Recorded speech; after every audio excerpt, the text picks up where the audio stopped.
बाबा जी good morning. Bhavani बोल रहा हूँ जयपुर से। कैसे हैं बाबा जी? बाबा जी, पिछले वीक अपनी बात हुई थी और आपने कहा था कि अभी प्रैक्टिस कंटिन्यू जारी जारी रखो और फिर आप बताएंगे मुझे। तो ठीक है बाबा जी, उस समय तक के अनुभव मैंने आपको बता दिए थे। बाबा जी अभी 4 दिन पहले जब मैं क्या है, शिव जी पे जल चढ़ाता हूँ मंडे टू मंडे।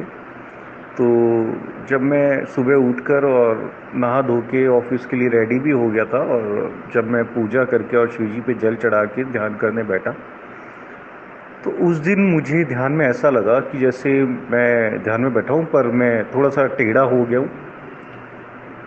गया हूँ और मेरा जो ध्यान है मस्तिष्क के अंदर किसी सुरंग में से गुजर रहा है वो गुजर कर वो जैसे आज्ञा चक्र के ऊपर आकर इकट्ठा हो गया और वहाँ पर वो कुछ घूम रहा है। ठीक है बाबा जी, वो घूम रहा था और मुझे बहुत अच्छा लग रहा था। मैं ऑफिस के लिए लेट हो रहा था बट फिर भी मैं उस ध्यान से बाहर नहीं आना चाहता था। पर और मुझे पता ही नहीं लगा, 20-25 मिनट के आसपास मैं उसी कंडीशन में रहा। पर क्योंकि मेरी मजबूरी थी, मुझे ऑफिस के लिए निकलना था, तो मैं 20-25 मिनट बाद बाहर आया उस ध्यान से और अपने ऑफिस के लिए निकल पड़ा। पर हाँ, उस ध्यान के बाद में बाबा जी मुझे थोड़ा बहुत सर दर्द रहा और ऐसा रहा उस दिन। उसके बाद में 2-3 दिन तक बाबा जी मुझे कोई भी ध्यान का अनुभव नहीं था। चलता रहा, समझ में नहीं आ रहा था कि क्यों नहीं ध्यान लग रहा, मुझसे क्या कोई गलती हो गई या क्या हुआ। और उसके बाद में बाबा जी आज फिर मैं ध्यान करने बैठा और आज फिर वापस मुझे वैसे ही लगा कि जैसे मैं ध्यान करने बैठा हूँ, मैं थोड़ा सा टेढ़ा होकर धीरे धीरे मैं ध्यान के अंदर गया और मेरे शरीर का बोध चला गया और मेरी चेतना थोड़ी ऊपर उठ गई और शरीर का बोध बिल्कुल चला गया और मेरे चारों तरफ प्रकाश जैसा मुझे फील हो रहा था और ऐसा लग रहा था कि जैसे या तो कुछ चीज़ मेरे मतलब सर के ऊपर से या तो इस प्रकृति में जा रही है या कुछ इस प्रकृति के द्वारा मेरे शरीर में आ रहा है। और मैं वैसे ही बैठा रहा, पर मैं इस समय ज़्यादा वैसे था, मतलब कि मेरे को ज़्यादा अच्छा तो नहीं लग रहा था, पर मैं ठीक था, बैठा हुआ था। पर हाँ, शरीर का बोध चला गया था और पर शरीर भारी भारी लग रहा था या फिर कुछ फुटबॉल जैसा मैं अपने आप को फील कर पा रहा था कि कुछ फुटबॉल जैसा है जो मैं समझ कुछ को आपको बता नहीं पाऊँगा कि कैसे फील कर रहा था मैं उसको।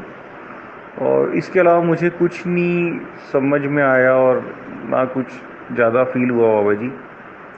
तो ये सब कुछ हो रहा है बाबा जी, कुछ समझ में नहीं आ रहा क्या हो रहा है ये। पर ठीक है, मैं चाहता हूँ कि कुछ अनुभव हो। ऐसा है बाबा जी, प्लीज़ प्रकाश डालिएगा बाबा जी। थैंक यू बाबा जी। दाता भला करे। भवानी जी, मैंने आपके दोनों वॉइस मैसेज उसी दिन ही सुन लिए थे, लेकिन घर में कुछ मेहमान आए हुए थे तो मैं उस दिन आपका ये उत्तर नहीं दे सका।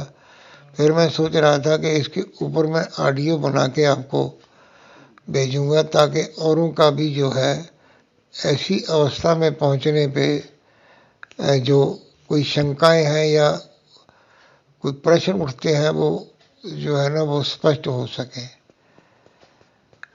वो जैसा आपने कहा है कि आपको ऐसे लग रहा था कि ध्यान में आप जैसे कहीं किसी सुरंग में जा रहे हैं। वो जो सुरंग है उसका थोड़ा विस्तार से मैं आपके साथ साझा करना चाहूँगा कि जब हम लोग परमात्मा के नाम का सिमरन करते हैं तो उससे हमारे अंदर एक ऊर्जा पैदा होती है, और वो जो ऊर्जा है वो हमारी रीढ़ की हड्डी से नीचे से ऊपर को जाती है। और ऐसे लगता है कई बार सभी को नहीं होता, किसी को शांति से निकल जाती है, किसी के ऐसे लगता है कि जैसे रीढ़ की हड्डी में जो है ना कहीं पे झटका सा भी लगता है, या जैसे चींटियाँ रेंगती हैं ना, ऐसे रेंगते रेंगते के ऊपर को जा रही है। और उसको जो है ना सूक्ष्मना नाड़ी का जागना कहते हैं।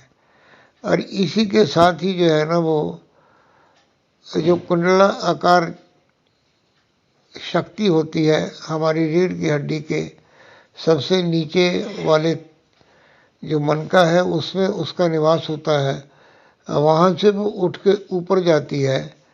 और जो हमारे सर के पीछे की तरफ एक हड्डी बड़ी हुई होती है उसके नीचे जाती हैं, ये दोनों साथ साथ जाती हैं वहाँ पे।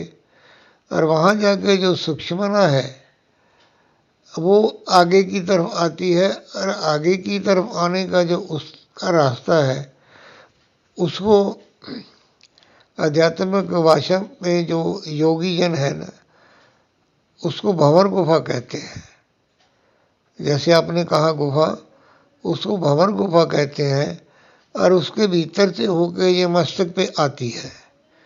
जैसे आपने कहा कि आज्ञा चक्र पे आती है, ये आज्ञा चक्र पे आके तो जो है ना वो अनाहत चक्र पे जाती है, यानी जिसको सातवां द्वार कहते हैं, जिसको त्रिकुटी भी कहते हैं, क्योंकि वहाँ पे इसका जो है ना वो स्थायी निवास बनता है।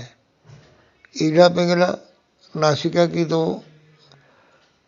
जो श्वास नली है उसमें से जो श्वास हमारा जाता है, अगर आहिस्ता से श्वास खींचेंगे तो आप महसूस करेंगे कि हमारा श्वास पहले हमारे मस्तिष्क के ऊपर जाके टकराता है और फिर जाके गले में आता है। कई बार ऐसे लगता है कि वहाँ टकरा के वो सर के ऊपर जा रहा है और फिर नीचे गले में आ रहा है। तो ये आपका जो गुफा वाला प्रश्न है वो ये है कि आपकी आध्यात्मिक यात्रा जो सुचारू रूप से चल रही है वो भंवर गुफा से निकल के तो त्रिकुटी पे आती है। और जहाँ हम त्रिकुटी उसको कहते हैं जहाँ पे महिलाएं सिंदूर लगाती हैं, वहीं पे जो है ना ये 3-4 बारीक बारीक ठिकाने हैं। वहीं पे त्रिकुटी है, वहीं पे थर्ड आई है, और जिन्होंने वो कहते हैं ना कि क्राउन चक्र, वहीं पे जो है ना ये क्राउन चक्र है। और यहीं पे जो है ना वो प्रकाश नज़र आता है।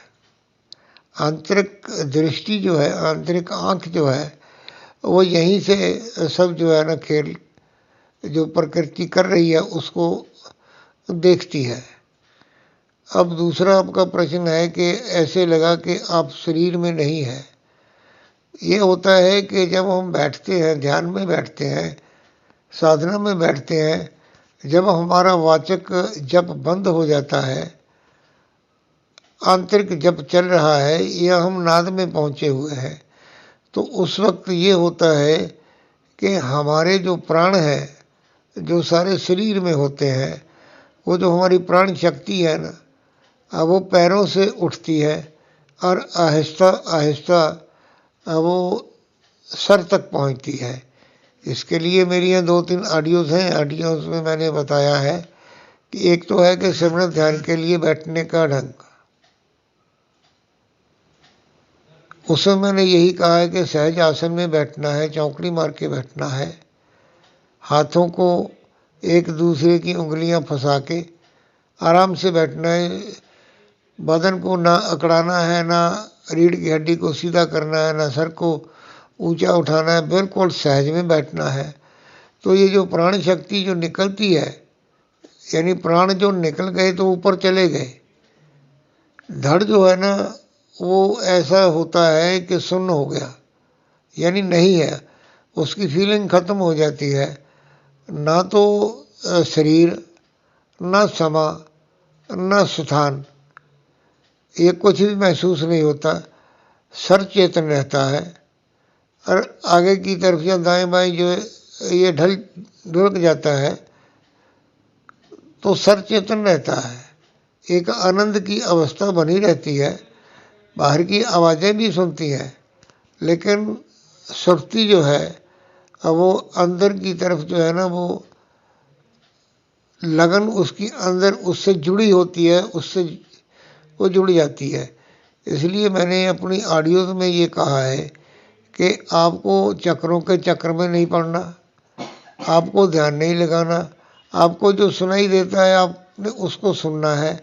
जब आप उसको सुनेंगे तो आप उसमें समा जाएंगे, यानी परमात्मा की तरफ से जो नाद के रूप में आ रही है, कृपा आ रही है, परमात्मा की जो चुंबकीय शक्ति है वो आत्मा को अपनी तरफ खींचती है। जैसा मैंने पहले कहा कि सारे शरीर से निकल के सर में चली जाती है।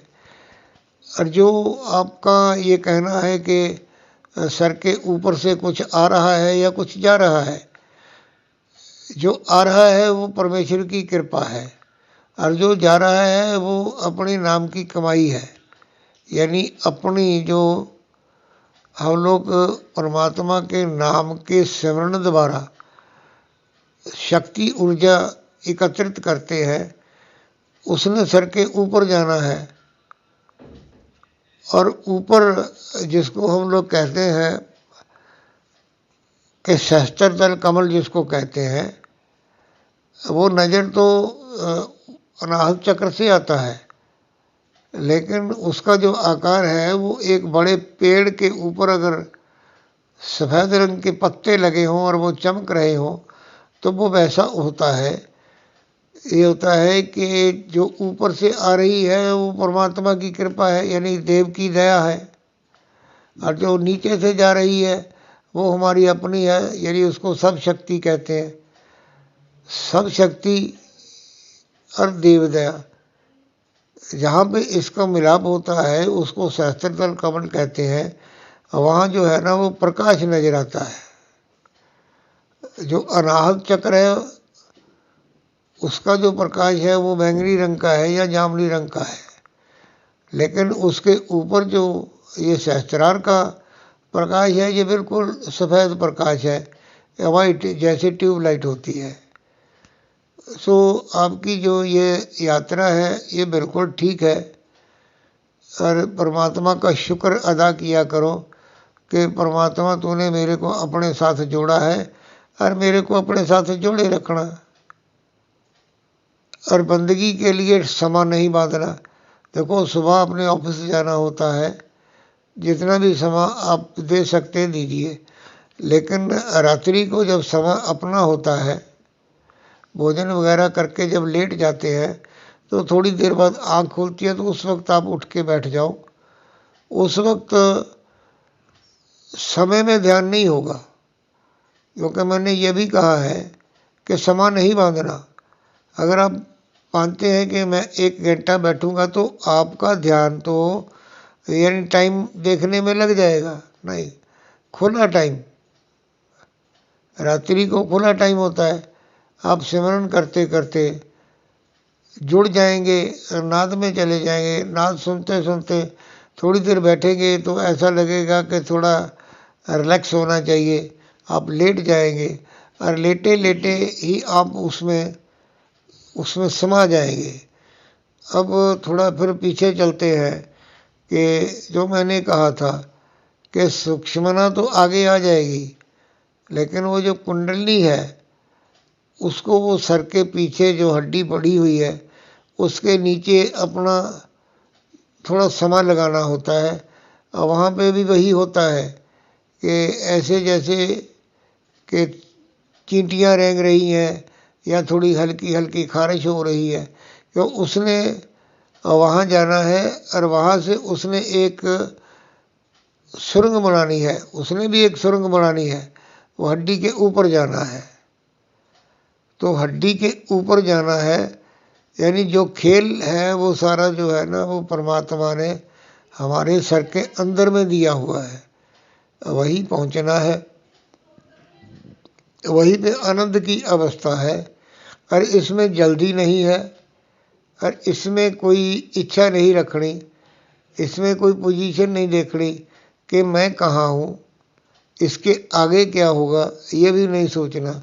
और सबसे जो ज़रूरी प्रिकॉशन है कि जो तो इस रास्ते पे चला हुआ है, आप जानते हैं कि ये अभ्यासी है, वो अगर कोई बात करे तो बात करो, लेकिन जो इस रास्ते का राही नहीं है उसके साथ ये बातें नहीं करनी है।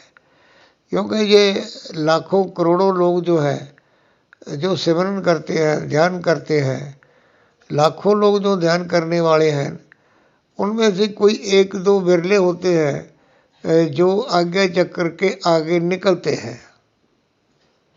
तो ये जो आपकी अवस्था बन रही है कि आपकी कुंडली भी जागृत हुई, आपकी सुषुम्ना भी हुई, आपकी भ्रमर गुफा भी हुई, आपका अनाहत चक्र भी खुला, तो इनमें जो है ना सब परमात्मा की अपनी कृपा जो है ना वो काम करती है।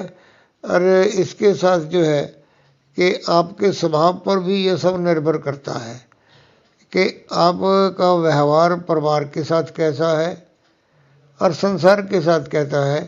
आप अगर जॉब करते हैं, काम करते हैं, ऑफिस में हैं, तो आप अपने काम के प्रति कितने सीरियस हैं और सिंसियर हैं।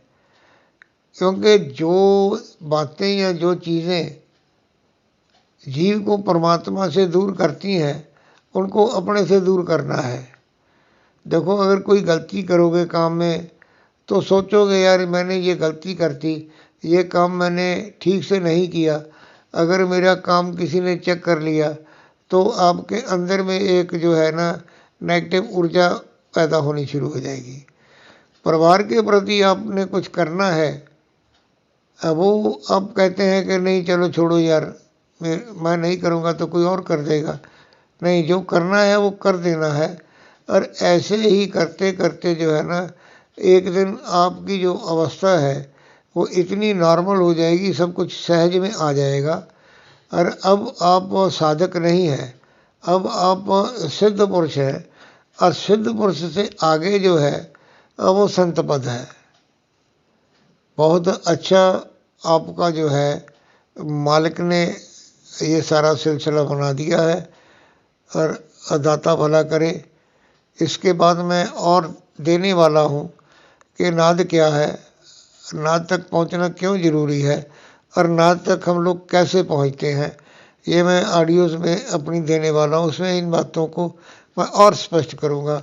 धन्यवाद। दाता भला करे।